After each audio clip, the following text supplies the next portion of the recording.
Este es su programa La Verdad en Jesucristo. Seguimos con la tercera parte de lo que son las contradicciones en la Biblia, las cuales ya hemos mencionado. No hay contradicciones alguna, solo escaso de entendimiento y sabiduría. Vamos a hablar sobre lo que es el juzgar. En el libro de Salmos, capítulo 75, desde el verso 7 al 8, la palabra describe, en el verso 7 más bien dice, mas Dios es el juez. En otras versiones dice, solamente Dios juzga. Y vamos a comparar ese texto con lo que dice la palabra en Mateo capítulo 7 en el verso 1. No juzguéis para que no seas juzgado.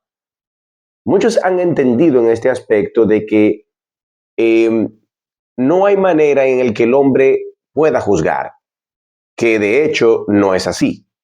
El juicio del que habla el profeta David en Salmo 75, verso 7, ese juicio es un juicio perfecto, es un juicio recto. Y no solamente esto, sino que cuando Dios juzga, Él a la vez condena.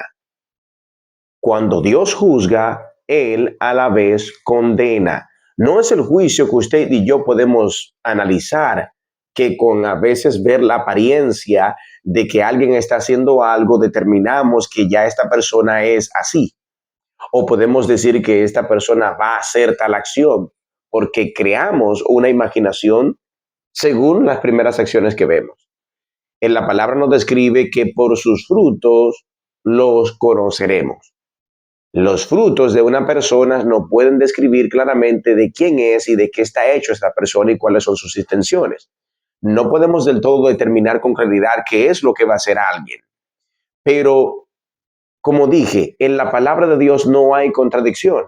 El texto del que habla el profeta David está hablando de condenación. Dios es el juez. Pero lo que está hablando aquí, Mateo capítulo 7 desde el verso 1, no es el hecho de que alguien no pueda juzgar, porque de hecho es humano el pensar o determinar cuando algo realmente va a hacer algo para nuestro beneficio o cuando algo nos puede perjudicar. Como algunas de las enseñanzas que hemos visto, si yo voy a recibir, ser receptivo a una enseñanza o si la voy a rechazar, yo debo determinar con mi juicio si esa enseñanza es beneficiosa para mi vida. Pero para ello yo debo conocer su palabra. Mira lo que dice explícitamente aquí en el libro de Mateo capítulo 7. Preste atención. No juzguéis para que no seas juzgado. No se está diciendo que no lo hagas. Verso 2. Porque con el juicio con que juzgáis, seréis juzgados. Y con la medida con que medís, os serás medido. Y dice, porque miras la paja que está en el ojo de tu hermano y no echas a ver la viga que está en tu propio ojo.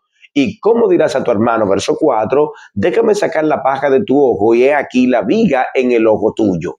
Y por eso la palabra viene y te señala hipócrita.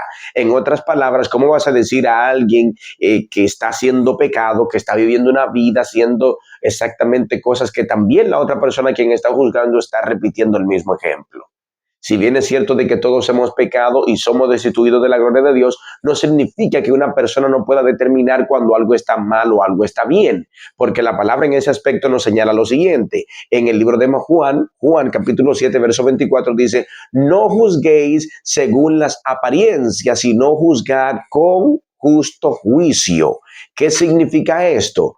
Justo o bueno solo hay uno. Cuando yo juzgo y determino si algo me será beneficioso espiritualmente, lo hago con el juicio de Dios, porque justo es Dios. ¿Y cuál es el juicio de Dios? El que está estipulado en su palabra me permite discernir cuando algo puede ser beneficioso espiritualmente y cuando algo no. El yo determinar cuando alguien está en una conducta de pecado, que para muchos va a ser como si fuese discriminando o como si fuese sentenciando, sin embargo, el Dios Todopoderoso me permite a mí juzgar. En el libro de Apocalipsis también enseña, la iglesia ha juzgado lo que dicen ser apóstoles y los ha encontrado mentiroso, pero ha juzgado lo que dicen ser apóstoles. El de hecho de poder determinar un juicio se tiene que hacer con el discernimiento de su palabra, porque el discernimiento de su palabra es justo, porque su palabra es rectitud, su palabra es perfección. Dios es juez, pero el juicio de Dios es para condenación. Ningún ser humano puede condenar, pero sí podemos determinar con el discernimiento de su palabra cuando algo espiritualmente será beneficioso o no. En el libro de 1 de Corintios, capítulo 2, en el verso 15 dice, Voy a leer desde el 14. Pero el hombre natural, o sea, hablando carnalmente, dice, no percibe las cosas que son del Espíritu de Dios, porque para él son locura y no las puede entender, porque se han de discernir espiritualmente. Y dice el verso 15, en cambio el hombre espiritual juzga todas las cosas. El hombre espiritual, la mujer espiritual, juzga todas las cosas porque lo hace con el discernimiento de su espíritu. Y dice, pero él, esa persona que es espiritual, no es juzgado de nadie.